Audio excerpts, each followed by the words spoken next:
In this episode, I'm going to talk to you about the single most important way to view your relationship to your client so that they can take you along to the next company when they start it.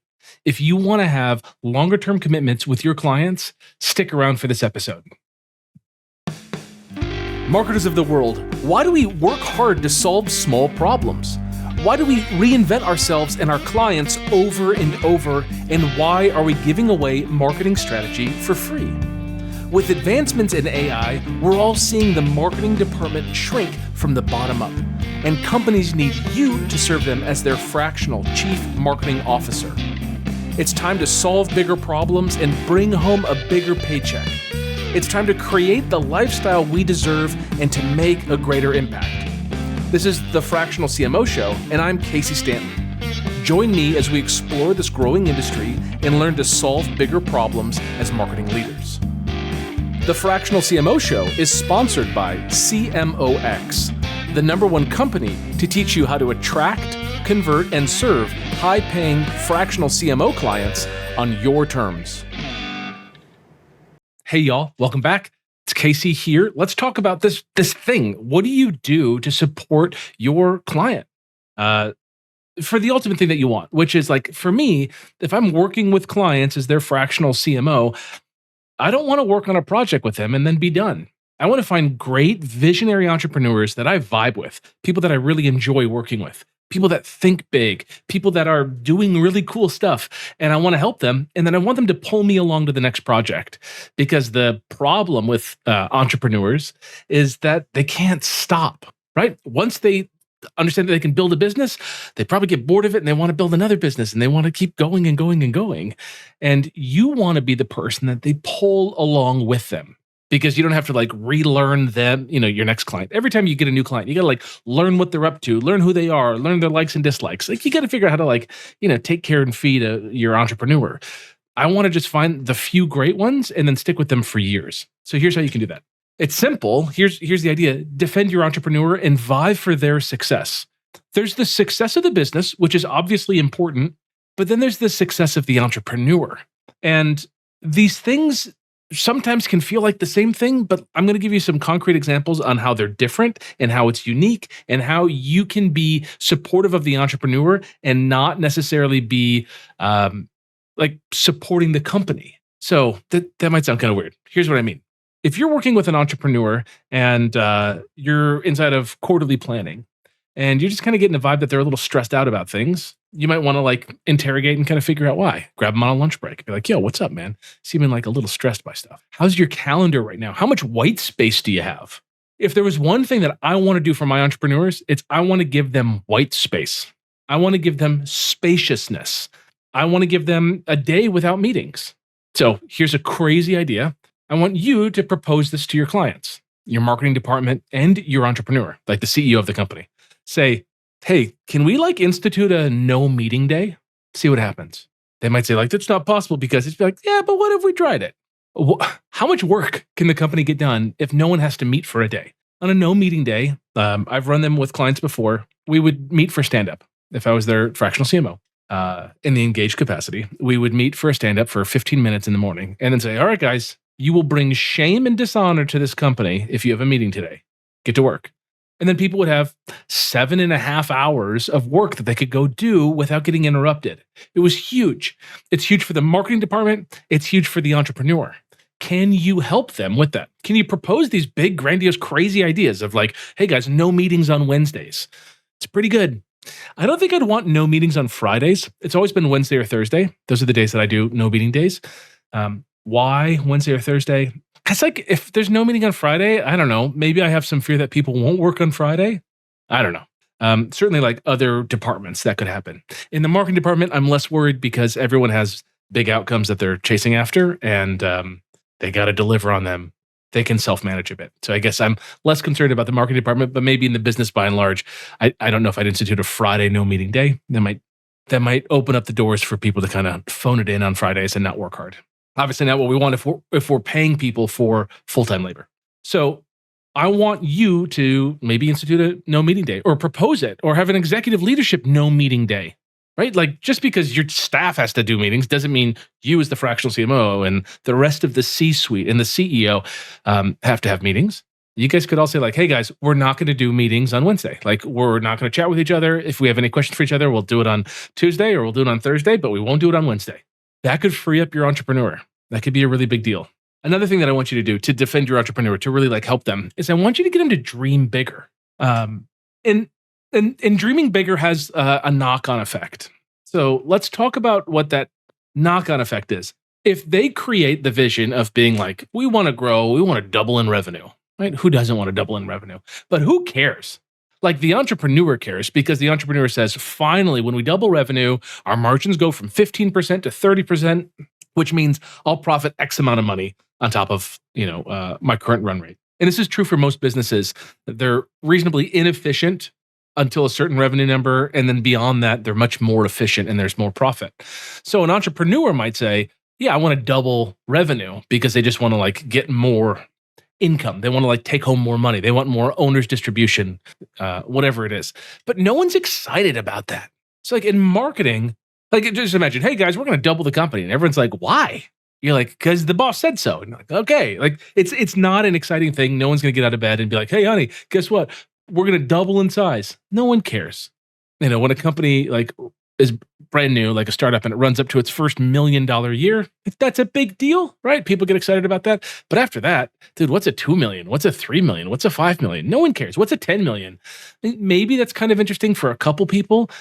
Your infantry men and women who are on the front line slogging every day, doing sales calls or doing outreach or customer service or whatever, they don't care if it's a $10 million year company. So I want you to encourage your entrepreneurs to dream bigger and create a bigger future for the organization. And I think it's easy just to create the best. So you want the shortcut, here it is. Create the number one company. You want your client to be the number one company in XYZ. And you could maybe niche it down. We want to be the number one SaaS for XYZ's east of the Mississippi. Like you could do that, but you're still the biggest and it's measurable. And like there's a mission behind it and people get excited. And like I can rally the team like, guys, we're going to be the best. See that? That's our competitor. Let's crush them. And we see what they do and we laugh about it in Slack or in, God forbid, Teams. Like we want to have an enemy. We want to have like mediocrity be the enemy or a specific company be the enemy. And we want to rally around that and just like destroy them. Like that's fun for people. It's fun to find a company that is the leader and then just be like, hey guys, we're smarter than them. We're smaller. We're mightier. We're going to crush them. Let's do it. We're going to be the number one. We're going to beat them in the Inc. 5000 list. We're going to get revenues above them. We're going to have more banner companies, banner clients than them. We're going to get higher EBITDA because they're publicly traded or like whatever the thing is. You want to create this bigger vision for your entrepreneur. You want to like encourage them to state it. Ultimately, they have to say it, right? Because at a minimum, you can say, I'm going to build a world-class marketing department, and the department is going to rock. It's going to be the best department in the whole company. It's us against everyone else. Like, we work well with the other departments, with sales, with tech, with service, whatever. But man, I just want marketing to be the best. I want us to be the best. I want us to be the hungriest. I want us to be the most focused. That's easy for most companies. Like, we can do that. But I want the whole company to have a bigger umbrella where we're going to dominate. I worked with a company and I got into quarterly planning with them. And I was kind of like, this is kind of a whatever project. Like, it's a good project. It pays well. And I like the people. And they announced to me in the meeting, they were like, hey, we just want to share that this is what we're up to. And they shared this vision for me. It changed everything for me. It changed how I perceive them. It changed my respect for them. It changed how I showed up for the team, how I showed up for the executive leadership team. It changed how I experienced myself, having been chosen to be in the role to support that vision. I mean, I honestly, I was taking that quarterly planning call on a walk. Like, I was kind of being flippant about it. I was like, hey guys, I can't be on video today. They're like, no problem. As I'm like just like on a walk downtown Philly. I remember it. I'm on South Street in Philly, just walking around, getting a Ishkabibbles cheesesteak and just kind of chilling. And then they shared that number with me, and I was like, oh my God. All right. Like, I just got invited to like the high rollers room, like to the people who are really playing to win. And it just changed it. I never again, ever took a call like that while walking. I only took that call while face to face with them. I drove to see them every quarter. Yeah. So creating that vision helped me mature because that vision said, hey, we're going here and we're surrounding ourselves with the best, and you're already on the team. And it's kind of like, are you going to stay on the team, or are you going to be a loser and kind of flunk out because you're not rising to the occasion? It made me better. It made everyone better. It tightened up our communication channels because we all wanted to be world class, because we all wanted to support each other, because I was dependent on different departments for my department to be successful. And then I knew that the bonuses and the bonus structure that we created for our team members was predicated on the whole company being successful. Basic idea on that, it's like a 35, 35, 30. So 35% of someone's bonus, they qualify for if they hit personal outcomes. 35% of the bonus they qualify for if the marketing department hits their outcomes. And then 30% of the bonus if the company hits their outcomes. So 30% of my team's bonuses every single quarter was predicated on the company being successful.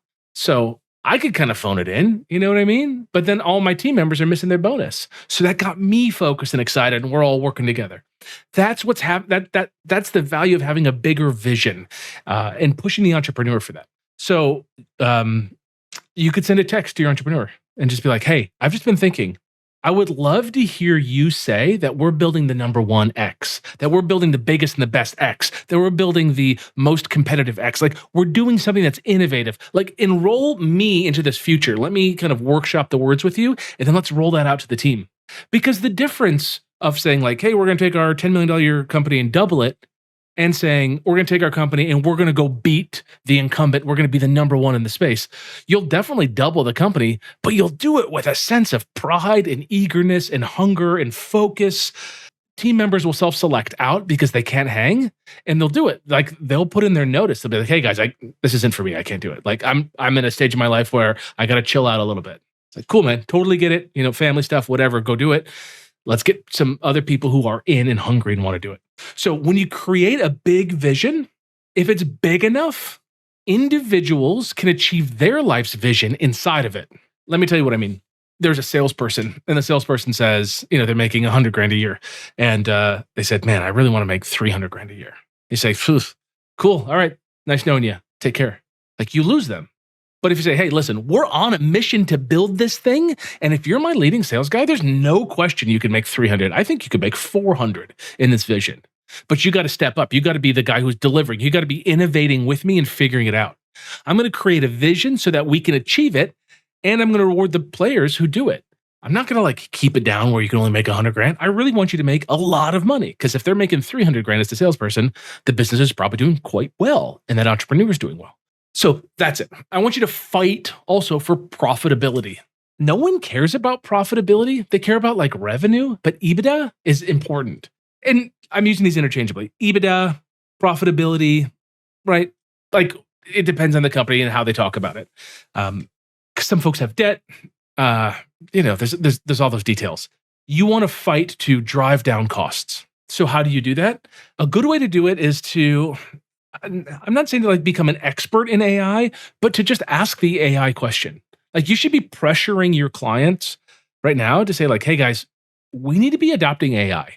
I'm recording this at the end of March 2025, and Google has just forced all Google Workspace users and orgs to have Google Gemini. So overnight, a lot of companies just got a AI that they're already forced to pay for. It's a couple bucks extra a month that we all have to pay for our seats for like Gmail, right? Paid Google Workspace. And everyone has an AI now. What are you doing with that AI? Like, what's the plan, guys? Like, how are we going to use it? How are we going to train the team on how to use it?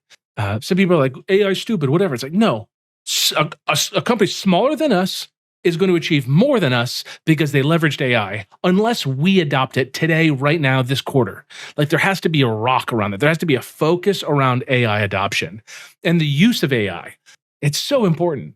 I was at a quarterly planning event yesterday for Q2 for one of my clients, and we're kind of going back and forth on questions around EBITDA.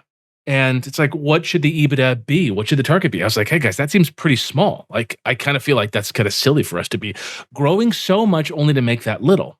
And they're like, well, what do you think it should be? So I was like, I hopped over to Grok and I hit the deep research button and I asked, what's the EBITDA of similar companies?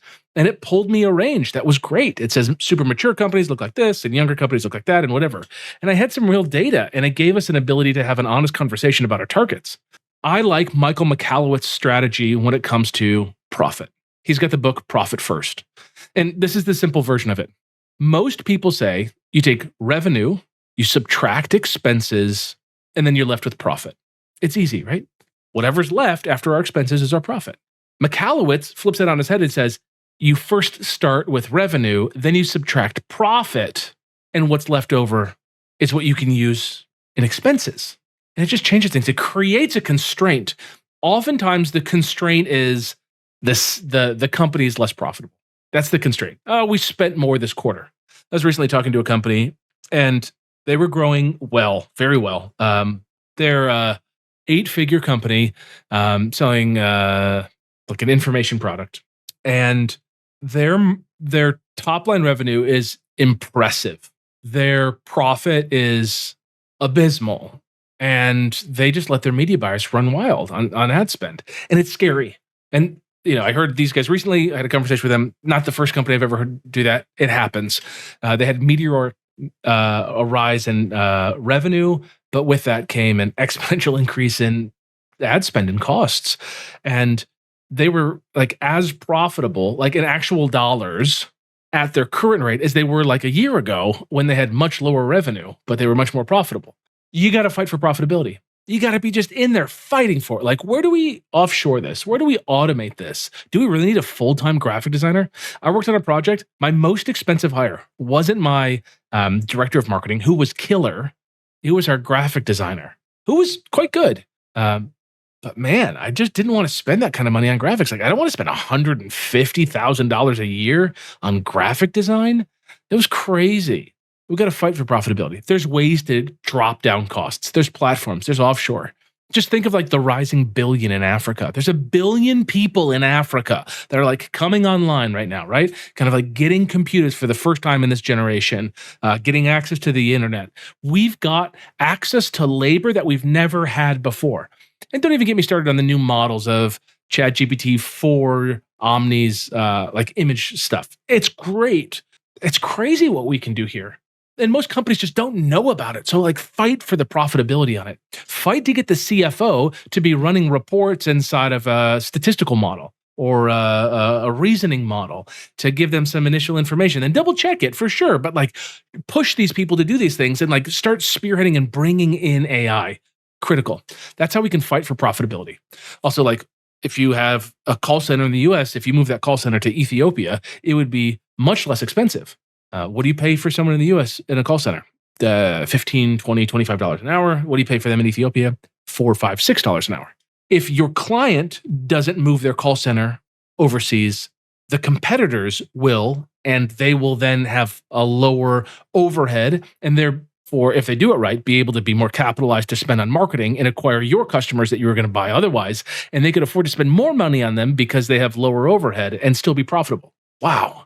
Like fight for profitability. You got to align all of this stuff.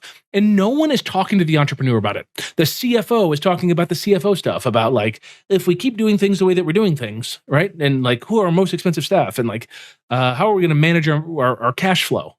And then you got, tech always like wanting the new stuff. And that's great. Like there's utility in that. And like marketing's all about like generating leads and demos and sales and whatever.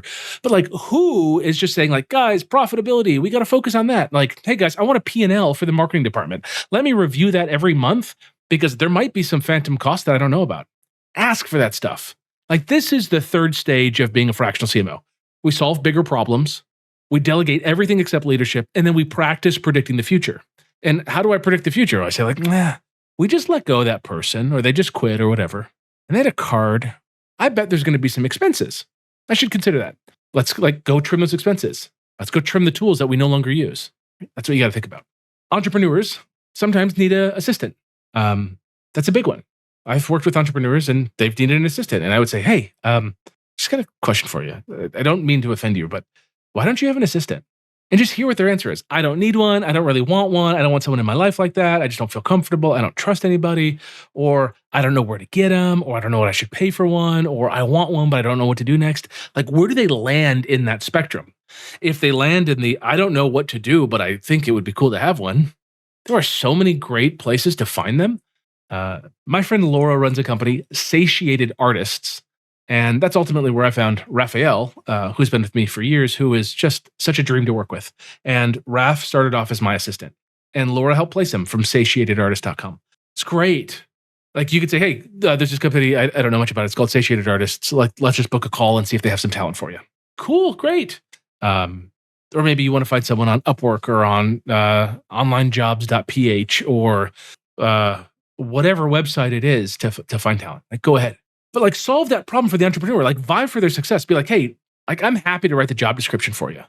Easy peasy, right? I can write a personal assistant or executive assistant job description. Just go to ChatGPT, ask them to write it, and then just like make the edits and then give it back to the entrepreneur. Or be like, hey, I'll like get it to HR and we can go from there. How's that sound? Like, just take the work off them and just solve that problem for them. What a gift it would be to give an entrepreneur back 10, 20 hours a week. Because what they'll do is, like, one, they'll have relief. They might take a little bit of space. They might be able to think for the first time in a long time instead of just like reacting. And then they're going to come up with like new innovative ways to solve problems. Most likely. Pretty awesome. You don't want their spouse to be their assistant. Because at the end of the day, if their spouse is their assistant, which like happens, right? Someone starts a company and they have a spouse, and then the spouse like just kind of like rides along.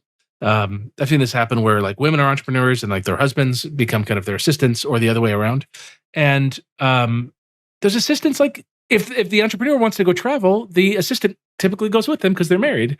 And then you have this problem of the company losing the executive assistant and the executive at the same time. That's like, you can stomach it, but you can't stomach it for like a 3-week vacation. You know, that just kind of gets tough. And you don't want that executive assistant to work because then the entrepreneur's working and like they never get time off, and it's just not good. So you want to just like see that stuff and just kind of say like, hey, respectfully, like, let me try to help you out here. Let me just try to like assert myself to be helpful and defend you, support you, entrepreneur, like help your dreams come true. That's what you want. Entrepreneurs' greatest value is in identifying big problems to solve and coming up with creative ways to solve them. And if they're mired in details, they can't do it. If their phone's ringing off the hook because of customers, you need to figure out a way to institute a support ticket system, or just like remove them from that chain. Literally getting them a different phone, like saying, hey, like, I want you to change your phone. Like, let's do a 30-day plan or a 60-day plan or a 90-day plan where you're going to get a new phone number. We're going to take the old phone number and we're just going to throw it away. And we're not going to share your phone number with anybody else. And all communication comes through a support ticket system. It's going to like change their life. You could do that for them. Because at the end of the day, if the entrepreneur is more spacious, they're solving bigger problems. And then it's likely, I can't think of really any entrepreneur that I know that's successful who isn't kind of in some ways done with their company and wanting to move on to the next one. Some of them are committed to their company for a few more years, but they're all like, yeah, I got a bunch of ideas I want to run. So let them go run those ideas. They're going to come see you more as a partner in that stuff than just the fractional CMO. It opens you up to bigger upside for the company. And these are all small things. They don't take a lot of time. It's a text message here. It's identifying a problem and then going and getting in front of the entrepreneur to help solve it, defending them a little bit, saying at the quarterly planning meeting, hey guys, can we just kick the CEO off the calls? We don't really need him on. Like, I think our weekly touch point with all of us is enough. Like, they don't need to be in all these other L10s or whatever. Like, that's where you want to be. You want to just remove them as much as possible and then give them just laser focused executive level updates when you talk to them. My favorite calls are with the CEO, founder, co-founders, whatever, where it's just like we jump on a call and maybe we have a weekly 30-minute just touch point, just us. And I get on the call. I'm on time. Sometimes they run a little late. That's what happens with the entrepreneur. And they get on the call. They're like, what's up? And I'm like, hey, I want to cover these things with you. What do you want to cover? Cool. All right, let's prioritize it. Let's go. And I just update questions. Can you get this for me? Can you send this intro? Can you do this right now? Whatever. They get no homework from me, but they do things live with me right then to unstick me. Like, hey, can I get authorization right now to spend this on that? Hey, we want to go do this thing. I'm going to take $1,000 of our marketing budget and spend it on that. Just want to double check with you. All cool? Cool. Great. Got it. Like, that's where you want to be. And then they feel confident. They feel good. They have a scorecard that they can look at, obviously, to always know the health of the business.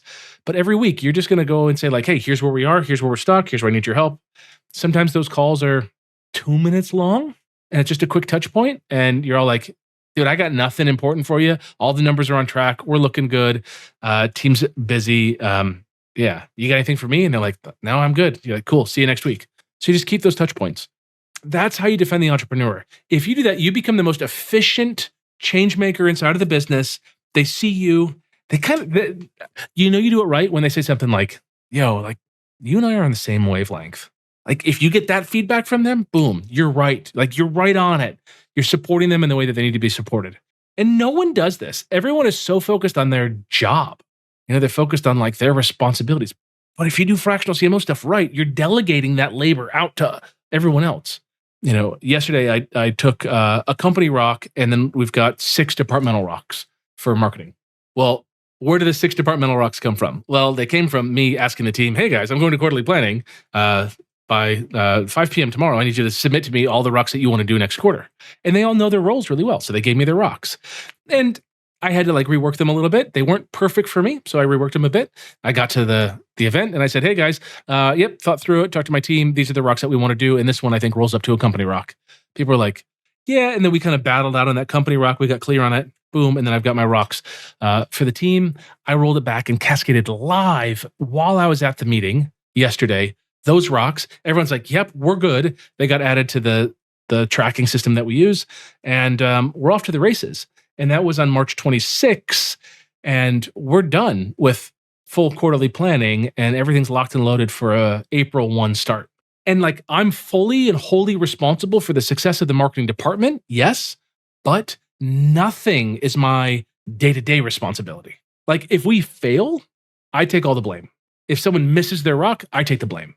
However, every single outcome for the marketing department is assigned to someone that's subordinate to me who is working full-time and has full focus on that activity. They've got the budget, they've got the competence, they've got the time, the capacity, they've got everything that they need. And all I have to do is just make sure that they're on track. It's a beautiful thing when you're operating at this level. And I'm doing no implementation. I'll say yesterday, I identified an opportunity for us to kind of hit a stretch goal. And it just required us to send an email. It was pretty simple. It was like, I had an idea. I pitched it to one of the guys on the team. I was like, hey, what do you think about doing this? He's like, yeah, we could try it. I was like, all right, I'm going to get it live in the next hour. Messaged my team, hey, and I wrote the email and I talked to the guy. I was like, where's the list? How do we get it? And we pulled it together. They sent me test emails. I was reviewing it. And then I said, cool, green light. Everyone gave green light. We launched it. It was reasonably successful. It certainly was a nice add-on to wrap up the month of March with. Maybe bring us in a couple extra high-value leads. So I'm doing like that amount of implementation I'm doing.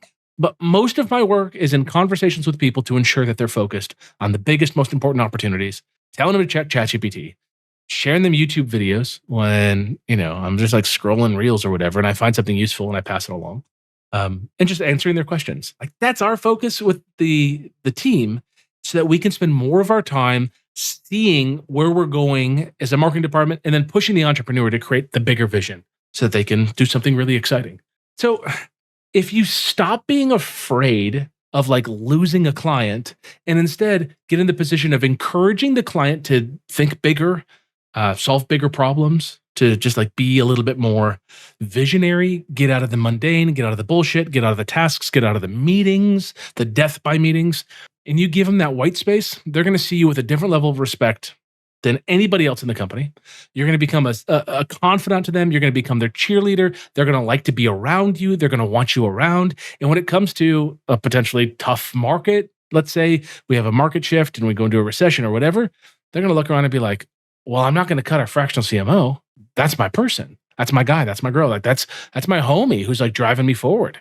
I wouldn't lose them. Right? They might let somebody else go.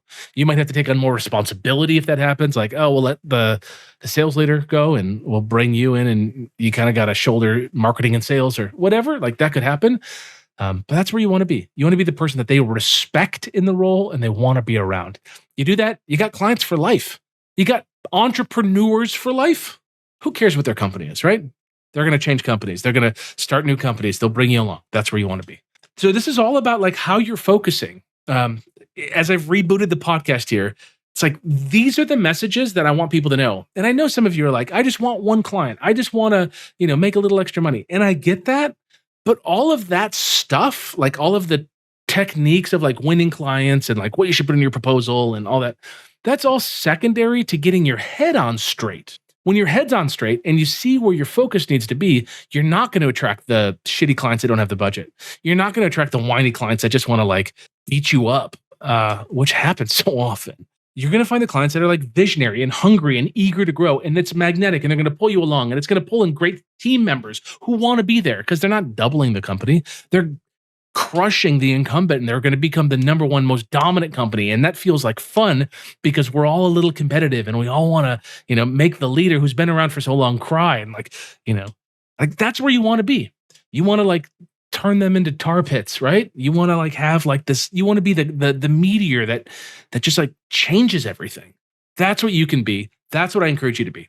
If you want my help getting there, book a call in with my team. I love this stuff. I got to say, we've got Boardroom, which is our most successful fractional CMOs. These are our CMOs that are doing $10,000 a month or more. And we have a private WhatsApp group. Hey, man, we're blowing up. I mean, we were WhatsApping today. I'm sending voice memos to folks. We were doing it yesterday. All over the weekend, we were chatting. We're having a ton of fun on it. And one of my members, he said that he just made an offer to a new client because he's like super booked out. He's doing really well.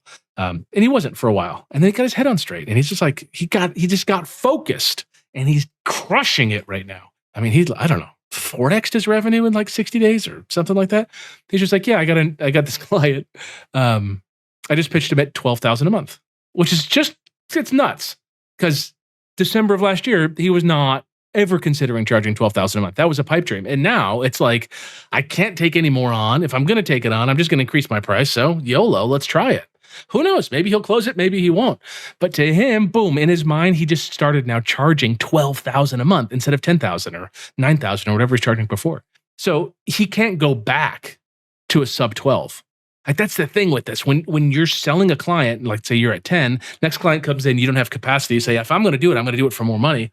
And you pitch it and they say yes. You're like, oh no, I guess my new price is 12. Right. And then there's a smaller total addressable market that you can work with, but they tend to be better companies. So then you get the next one, it's 12. It's like, well, is the next one 12 or is it 13? Is it 15? Like, where does it go? Am I asking for upside now? That's the stuff that you get to. Right? And that's what we're talking about inside of Boardroom.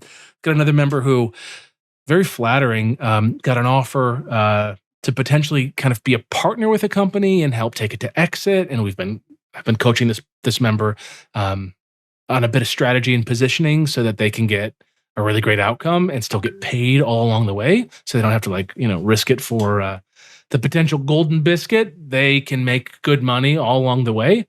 And probably just work a couple extra hours a week for the upside, which is a very healthy 7 figures, maybe even 8 figures in upside. It's nuts. These opportunities exist. And one thing that I notice about these people is like they're not special. Like I adore them, but they're not special people. It's not like they were born differently. They just stick with it. That's it. They just stick with it. They don't think that becoming a fractional CMO overnight, they're going to be successful. They're committed to the long term and doing this for years. And what they're able to charge compounds because their value grows and they're able to see the market with just a different view on reality. It's awesome to watch. So again, if you want my help, book a call with my team, cmox.com/call. Just book in the call and we'll see if we can help you. And if we can, we'll share more details about it. It's like no pressure. But I'm here for the folks who really want to be fractional CMOs and really do this and build a business. That's marketing agency owners. So stop giving away marketing strategy for free. Marketing consultants who want clients that stick around longer. Full-time marketing folks like VPs of marketing, CMOs, marketing directors, people who don't even have high marketing titles, but have done really cool marketing stuff. Like you've been at an agency for years and you kind of want to get out of the agency world and just be a fractional CMO for a couple clients instead of working with 20 clients a week as a agency marketer. These are the people that we help. So book a call with my team if you want. I'd love to support you if you're serious. Like that's the thing. Do you have the eye of the tiger? Are you committed to figuring it out and you want the help of people who have figured it out and we've got processes for it? I'm your guy. And if that's not you, totally cool too. All right. I hope you're well. I hope your family's well. Thank you for listening, and I'll see you on an episode soon.